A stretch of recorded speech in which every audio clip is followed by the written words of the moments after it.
अस्सलामुअलैकुम दोस्तों, कैसे हैं आप लोग। उम्मीद करता हूं आप सब खैरियत से होंगे। मैं हूं जुनेद अली और मेरे साथ हैं विकास। वकास। और आज बात करने वाले हैं बांग्लादेश के अंदर होने वाले प्रोटेस्ट के बारे में। पाकिस्तान का मीडिया भी इसके ऊपर बात कर रहा है और साथ ही साथ ये बात कही जा रही है कि वो बांग्लादेशी कौम है जो बहादुरी के साथ निकली है और अपना हक ले लिया है, और दूसरी तरफ पाकिस्तान की आवाम है जो घरों से नहीं निकलती, जिनके साथ जितनी मर्जी ज्यादती हो जाए। एक तरफ बहादुर कौम है और दूसरी तरफ बुजदिल कौम है जो अपना हक लेने के लिए घरों से नहीं निकलती। तो आज बात करने वाले हैं कि पाकिस्तान का मीडिया इस हवाले से क्या बात कर रहा है। तो वीडियो की तरफ बढ़ते हैं। वीडियो की तरफ बढ़ने से पहले आप दोस्तों से गुजारिश है, अगर आप चैनल पर नए हैं तो चैनल को सब्सक्राइब करें, साथ बने बेल आइकॉन को भी दबाएं ताकि आपको वीडियो का नोटिफिकेशन सबसे पहले मिलता रहे। चलें वीडियो शुरू करते हैं जी। 1 2 3 गो। अस्सलाम दोस्तों, कोटा सिस्टम के खिलाफ बांग्लादेशी तलबा की पुरजोर तहरीक के सामने बांग्लादेशी हुकूमत ने घुटने टेके तो पाकिस्तान के सोशल मीडिया के ऊपर यह डिस्कशन जोर पकड़ने लगी कि शायद बांग्लादेशी तलबा का शोर पाकिस्तान की सोई हुई आवाम को जगा दे। ऐसी ही डिस्कशन मैंने उस वक्त भी सुनी थी जब भारतीय किसानों ने पुरजोर तहरीक चलाई थी, मगर मुझे आज भी यकीन है कि पाकिस्तान की सोई आवाम कभी नहीं जागेगी। और मुझसे ज्यादा भरोसा पाकिस्तानी हुकूमत को है कि यह अवाम महंगाई, बेरोजगारी और नाइंसाफी पर हाहाकार तो मचा सकती है मगर इनके खिलाफ खड़ी नहीं हो सकती।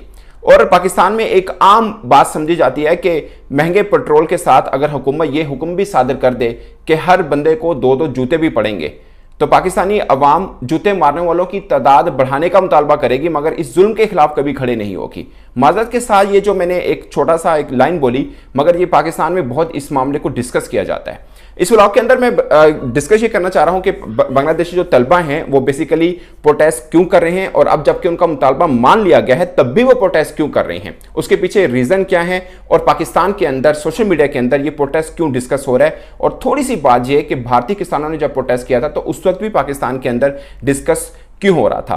दोस्तों, बांग्लादेश के अंदर जो ओपन मेरिट के ऊपर सरकारी असामियां हैं वो 56% उनकी भर्ती की जा रही थी, जिसके ऊपर 2018 में तलबा खड़े हुए थे और इसको हुकूमत ने खत्म कर दिया था। अगर इससे पहले एक बात समझने की जरूरत है कि 30% जो भर्तियां थीं वो आज़ादी की तहरीक में हिस्सा लेने वालों के बच्चों को नौकरियां दी जाती थीं, और तलबा ये समझते थे कि उसमें ज़्यादातर तादाद अवामी लीग जो कि हसीना साहिबा की पार्टी है उनके लोगों को दी जाती है। और मेरी कुछ लोगों से डिस्कशन भी, उन्होंने बोला कि कुछ ऐसे भी बच्चे थे जिनकी डिग्रियां भी जारी थी तब भी उनको नौकरी इस कोटा सिस्टम की वजह से यानी गलत तरीके के साथ उनको नौकरियां दी गई, जिसके खिलाफ जो तलबा थे 2018 में भी खड़े हुए। और अब जब मुतासरा पार्टी जो थी यानी लोग जो थे वो हाई कोर्ट गए और हाई कोर्ट ने हुकूमती उस फैसले को खत्म किया और दोबारा से ये कोटा सिस्टम राइज कर दिया, यानी दोबारा से 30% जो आज़ादी की तहरीक में हिस्सा लेने वाले लोग थे उनको, उनके बच्चों को नौकरी का दोबारा से खोल दिया गया सिस्टम, जिसके ऊपर तलबा फिर से प्रोटेस्ट किए। तकरीबन काफ़ी हफ्तों से प्रोटेस्ट चल रहा है, मगर जुमेरात से इस प्रोटेस्ट ने जोर पकड़ा और मुख्तलिफ जो इंटरनेशनल न्यूज़ एजेंसीज हैं वो मुख्तलिफ रिपोर्ट करी हैं, मगर आप कह सकते हैं मोहतात अंदाजे से कि दर्जनों जो तलबा हैं वो जाँ बहक हुए इस तहरीक के अंदर। और सुप्रीम कोर्ट ने इसके ऊपर स्टे ऑर्डर लिया था और 7 अगस्त को दोबारा हेयरिंग होनी थी, मगर जितना तलबा ने प्रोटेस्ट किया उसके बाद इतवार को सुबह 10:30 बजे हेयरिंग हुई और 1:30 बजे तक हेयरिंग चलती रही। उसके बाद दोबारा से उस कोटा सिस्टम को खत्म कर दिया। अव्वल तो उससे पहले स्टे ऑर्डर दिया हुआ था और जो मैंने आपको बताया कि 7 अगस्त को हेयरिंग होनी थी, मगर तलबा की पुरजोर एहतजाज के बाद हेयरिंग जो है वो संडे को की गई, छुट्टी वाले दिन की गई और खत्म कर दिया गया। और अब 93% ओपन मेरिट जो है वो रखा गया है और 7% कर दिया गया, जिसमें से सिर्फ 5% ऐसा है जिसके अंदर आज़ादी की तहरीक में हिस्सा लेने वाले के बच्चों को भी नौकरी मिल सकती है, वो 5% है। बाकी मिनॉरिटी है, वीमेन है और डिसेबल वगैरह और जो थर्ड जेंडर है उनके लिए है। सॉरी, वुमेन मैंने बोल दिया। तो ये है सिस्टम। तो पहले 56% था और 30% रखा हुआ था आज़ादी में तहरीक लेने वालों के बच्चों के लिए, अब सिर्फ 5% रखा गया है। और मैं आपको एक बात बता दूं कि मैंने वॉइस ऑफ अमेरिका की रिपोर्ट पढ़ रहा था, उसके अंदर मेंशन किया था कि एक अंदाजे के मुताबिक हर साल तकरीबन 3000 जो उनके कॉम्पिटिटिव एग्जाम जैसे हमारे CSS होता है उनकी 3000 असामियां आती हैं, जिसमें से तकरीबन 2 लाख ग्रेजुएट बच्चे उसमें इम्तिहान देते हैं। तो आप समझे अगर वो कोटा सिस्टम होता तो 900 बच्चे पॉलिटिकल अपॉइंटमेंट हो सकती थी, जो सिस्टम का पुराना था उसके तहत। और यही तलबा की मांग है कि आप अपनी अवामी लीग के लोगों को बेसिकली उसमें कॉम्पनसेट करें, जो तलबा बेसिकली शोर जिसके ऊपर मचा रहे थे। तो अब ओपन मेरिट सिस्टम कर दिया तो 93% जो भर्तियां हैं वो बच्चे बच्चे जो हैं वो ओपन मेरिट सिस्टम के जरिए ही वो उसमें आकर नौकरी, सरकारी नौकरी में आ सकते हैं। तो वैसे भी वहाँ पर बेरोजगारी, ऑफ कोर्स हम सब साउथ एशिया के अंदर ये प्रॉब्लम चल रहा है, वो खैर पाकिस्तान के अंदर भी बहुत ज़्यादा, बांग्लादेश के अंदर भी बहुत ज़्यादा, अगरचे उनकी इकॉनमी थोड़ी बेहतर जरूर है as compare to Pakistan, but शोर तो वहाँ पर भी बेरोजगारी का और महंगाई का बहुत ज़्यादा मचाया जाता है। मैं 3-4 बार गया हूँ तो वहाँ पर भी आइडियल सिचुएशन नहीं है, बट पाकिस्तान से काफ़ी बेहतर जरूर है। अब मैं थोड़ा सा रेफरेंस देता हूँ कि कुछ वर्ष पहले जब भारत में किसानों ने प्रोटेस्ट किया था, उस वक्त भी पाकिस्तान के अंदर बड़ा शोर हुआ था कि ये देखें किस तरह अपने हक के लिए खड़े हुए हैं, हमें भी होना चाहिए। हमारे यहाँ क्या है, महंगाई बहुत ज़्यादा है और हमारे भी के नाइंसाफ़ी वाला बहुत बोला जाता है कि सरकारी डिपार्टमेंट में कहीं भी चले जाएं, आपको अपना छोटा सा काम भी सिफारिश और पैसों से कराना पड़ता है। ये आम पाकिस्तान के अंदर ये ख्याल किया जाता है और बहुत बार काफ़ी लोगों ने एक्सपीरियंस भी किया, मुझ समेत भी, कि आप मेरिट के ऊपर अपना काम कराना बहुत मुश्किल रहता है। तो ये वाला है। उस वक्त भी पाकिस्तान के सोशल मीडिया पे डिस्कशन रहा कि भारतीय किसानों ने किस तरह तहरीक चलाई, और अब भी ये डिस्कशन रहा है। और दोनों डिस्कशन के अंदर जो खास चीजें थी वो पाकिस्तानी लोगों में आना बहुत मुश्किल है। मैं ये नहीं कह रहा कि नामुमकिन है, बहुत मुश्किल जरूर है। तलबा ने, बहुत लोग पाकिस्तान में अबू सईद का जिक्र कर रहे हैं जिन्होंने यूं अपनी छाती को सामने किया। मैं ये नहीं रिकमेंड करता कि कभी प्रोटेस्ट हो तो आप भी यूं कर लें, बट वो हीरो हैं बांग्लादेशी तलबा के, बहुत उनको के बनाया जा रहा है। बहुत लोगों को शायद पता भी होगा पाकिस्तान के अंदर भी कि उन्होंने पुलिस के सामने यूं किया और बाद में उनके ऊपर फायर भी हुआ। तो ये एक है। बट पाकिस्तान के अंदर आपको एक, जो मैं कहता हूं कि जितना मामला चल रहा है पाकिस्तान के अंदर, हमेशा शोर जरूर मचाया जाता है। वो चाहे मैंने जब से होश संभाला है, ये शोर मैंने हर साल बजट के दौरान भी सुनता हूं, जब महंगाई होती है तब भी सुनता हूं, मगर कभी कोई ऐसा नहीं हुआ कि उठ खड़ा हुआ हो। और पाकिस्तान कौम के बारे में माजरत के साथ आमतौर पर परसेप्शन लिया जाता है कि हम शोर मचाते हैं मगर खड़े नहीं होते। जैसे आप भारतीय किसानों का हम जिक्र करते हैं, तो भारतीय किसानों का आप देख लें, मुझे आज भी याद है कि भारतीय, मैं एक छोटी सी एग्जांपल देता हूं चूंकि हम मीडिया से रिलेटेड हैं, कि भारतीय जितने भी फनकार थे वो सब उस प्रोटेस्ट के अंदर शामिल हुए थे, और जो शामिल नहीं होता था उनकी तरफ से मांग की जाती थी कि इनकी कोई फिल्म नहीं देखेगा, इनके कोई गाने नहीं सुनेगा, तो सब हुए थे। मुझे याद है एक बार एक प्रोटेस्ट में एमी विर्क नहीं आए थे तो उनके ऊपर काफी शोर मचा था, बाद में उनको वीडियो बनाकर माजरत करनी पड़ी थी और ये बताना पड़ा था कि वो एक तो जी व्यूवर, ये थी वीडियो, और आपने देखा कि तुलबा ने किस तरह जदोजहद की, किस तरह एहतजाज किए, और पूरे बांग्लादेश के अंदर एक कर्फ्यू जैसा माहौल बनाना पड़ा।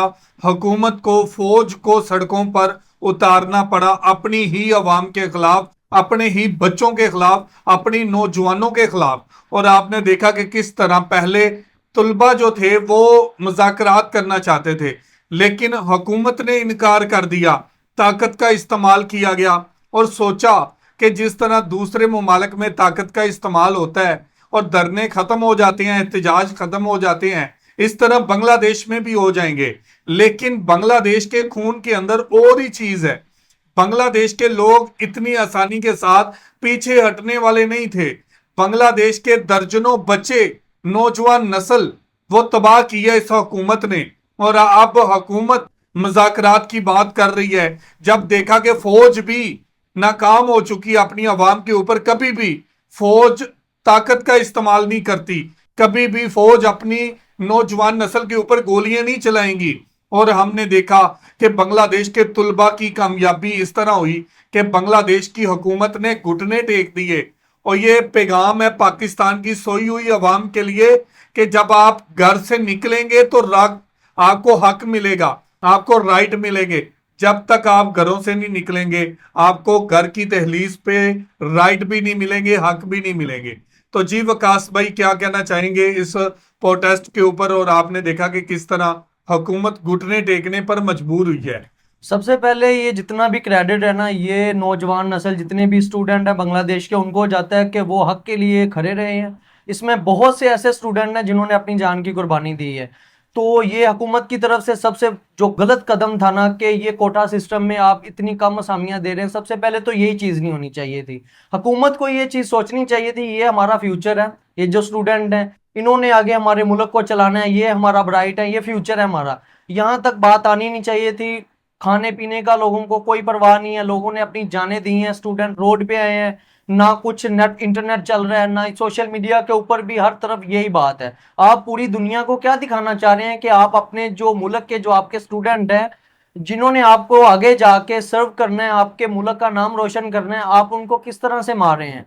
और आप जो ये हमारी वजीर आजम है बांग्लादेश की, उसको इस बात का नॉलेज होना चाहिए ना कि आप फौज को अपने जो लोग हैं उनके सामने खड़ा कर रही हैं। ऐसा नहीं होता ना, ये तो फिर आप अपने लोगों का दिमाग खराब करने वाली बात है।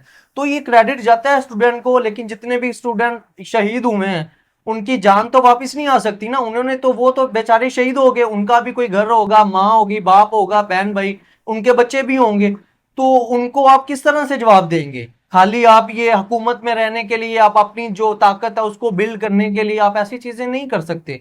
तो टोटली ये चीज रॉन्ग हुई है, बिल्कुल रॉन्ग हुई है। और दूसरी तरफ पाकिस्तान का मीडिया अब पाकिस्तान की आवाम को बताने की कोशिश कर रहा है कि जाग जाएं और देखें कि बांग्लादेश के नौजवानों ने किस तरह अपनी हुकूमत के खिलाफ खड़े होके अपने लिए हक मांगा है, और वहां की माएं बहनें साथ खड़ी थी। सोशल मीडिया बड़ा पर है, किस तरह बांग्लादेश के हालात हुए, किस तरह एहतजाज किए गए, और पुलिस के साथ साथ फौज को भी पीछे हटना पड़ा, हुकूमत को घुटने टेकने पड़े।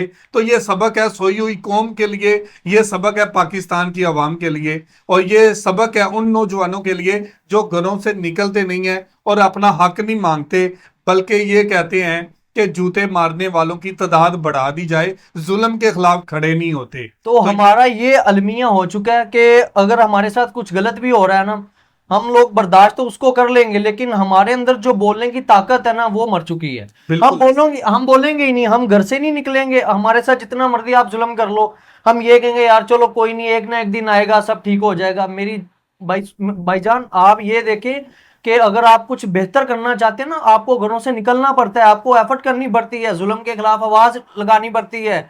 जिस तरह से इन स्टूडेंट्स ने लगाई है, उन लोगों ने हुकूमत को लाचार कर दी है, हुकूमत कुछ नहीं कर सकती। अब यही चीज हमारा ये अलमी हो चुका है, हम घर में सो जाते हैं, अगर फ्यूल भी इधर महंगा हो जाए ना तो हम लोगों का यही होता है, चल यार रात को तो महंगा होगा, अभी जाके टंकी फुल करवा लेते हैं। कितने के दिन चलेगी? वो माइंडसेट की बात है ना, जब आपका माइंडसेट ही वो गुलामी वाला हो जाएगा फिर यही चीजें होती हैं। बिल्कुल, ये थी आज की वीडियो, और आप इस वीडियो के बारे में क्या कहना चाहते हैं जरूर कमेंट करके हमें बताइएगा। बहुत शुक्रिया।